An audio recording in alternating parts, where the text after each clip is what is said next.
মূল্যবৃদ্ধিৰ ওপৰত প্ৰথমে আজি শ্ৰী শ্ৰী মাধৱদেৱ গুৰুজনৰ তিথি উপলক্ষে আমি ঢেকীয়াখোৱা নামঘৰলৈ আহি প্ৰাৰ্থনা কৰিছোঁ যে সমগ্ৰ অসমবাসীৰ জীৱনত শান্তি সম্প্ৰীতি আহে, সকলো ঘৰৰ মংগলৰ কামনা কৰিছোঁ আৰু লগতে অসমখনৰ ভিতৰত এটা সুস্থ সবল পৰিস্থিতি পৰিৱেশ আমি নৱপ্ৰজন্মক প্ৰদান কৰিব পাৰিম।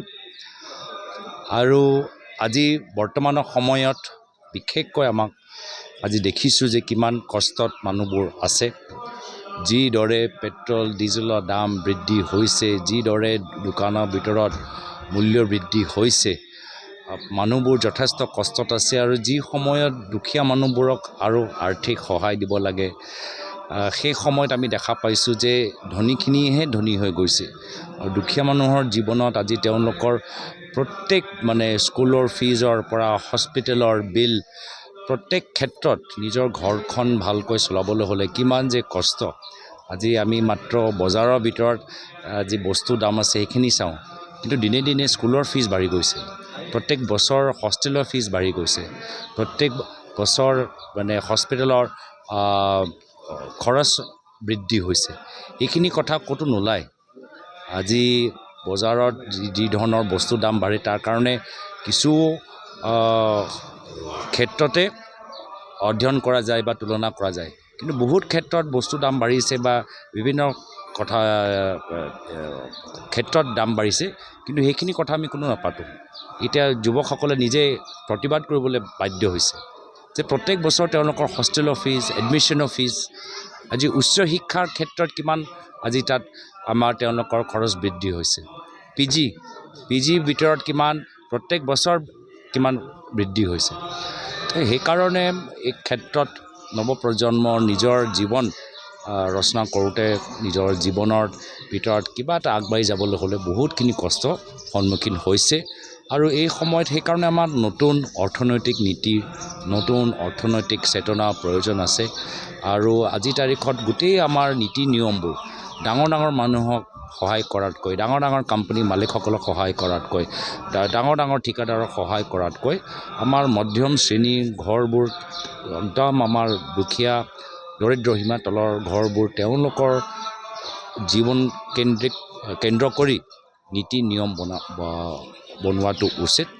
আৰু সেইকাৰণে বহুতখিনি এক্সপাৰ্ট লগত পাতিব লাগিব।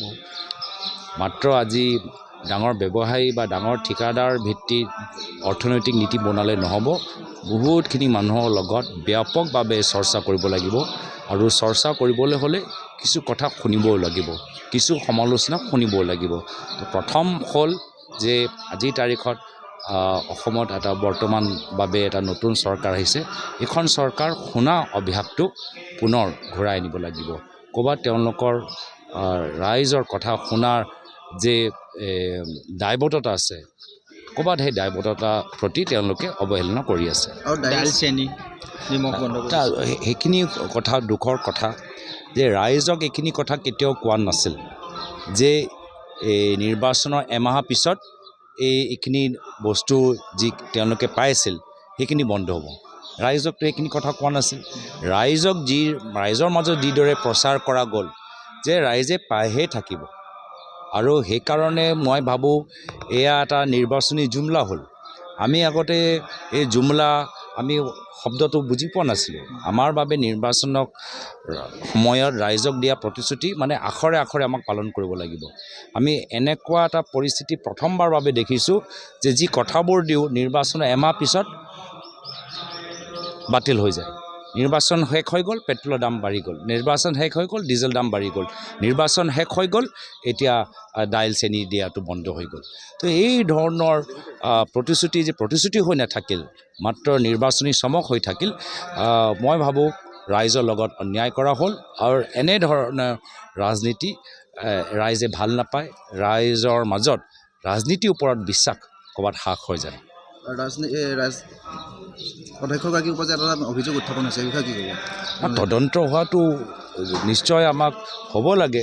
এতিয়া আমি দেখা পাইছোঁ বিভিন্ন বাতৰিত যে মাত্ৰ চৰকাৰী বিষয়াসকলক ধৰা গৈছে, আৰু কোনো মন্ত্ৰী কোনো ৰাজনীতিবিদক ধৰা পোৱা নাই চৰকাৰী বিষয়াবোৰ ইমান যে তেওঁলোকে আগবাঢ়ি গৈছে বিভিন্ন বাতৰিত আমি দেখা পাইছোঁ কোনোবা ঘৰত 1 কোটি টকা পাইছে কাৰোবাৰ ঘৰত 50 লাখ টকা পাইছে তো ৰাজনৈতিক সংৰক্ষণ নিদিয়াকৈ কোনো চৰকাৰী বিষয়া ইমান সাহস কৰিব নোৱাৰে নিশ্চয় এটা ৰাজনৈতিক সংৰক্ষণ দিয়া গৈছিল সেই সময়ত যিসকলে ৰাজনৈতিক সংৰক্ষণ দিলে তেওঁলোকৰো কিছু ব্যক্তিগত লাভ হ'ল এতিয়া তেওঁলোকৰ যি লাভ উঠাব লাগিছিল সেই এতিয়া তেওঁলোকক আৰু প্ৰয়োজন নাই আৰু সেইকাৰণে সেই বিষয়াসকলক মানে বলি দিছে কিন্তু নিজকে বচাই ৰাখি থৈছে যিমানবোৰ বাতৰি আহিছে প্ৰত্যেক যে বিষয়াসকলক ধৰিছে ৰেড হৈছে কিন্তু সেই বিভাগৰ লগত থকা ৰাজনীতিবিদ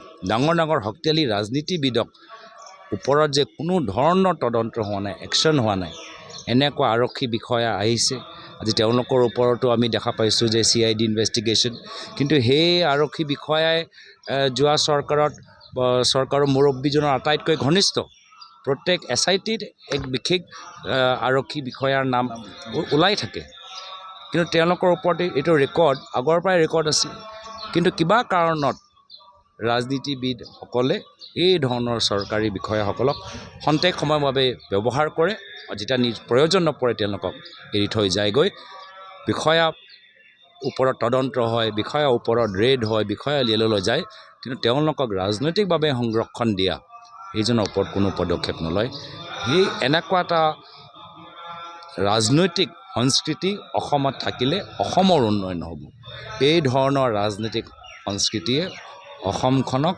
অৰ্থনৈতিকভাৱে সবল কৰিব নোৱাৰিব সমাজৰ ভিতৰত সবলীকৰণ সৃষ্টি কৰিব নোৱাৰিব আৰু সেইকাৰণে অসমত মই এতিয়াও ভাবোঁ যে ৰাজনৈতিক সংস্কৃতি সলনি কৰা প্ৰয়োজন আছে ধন্যবাদ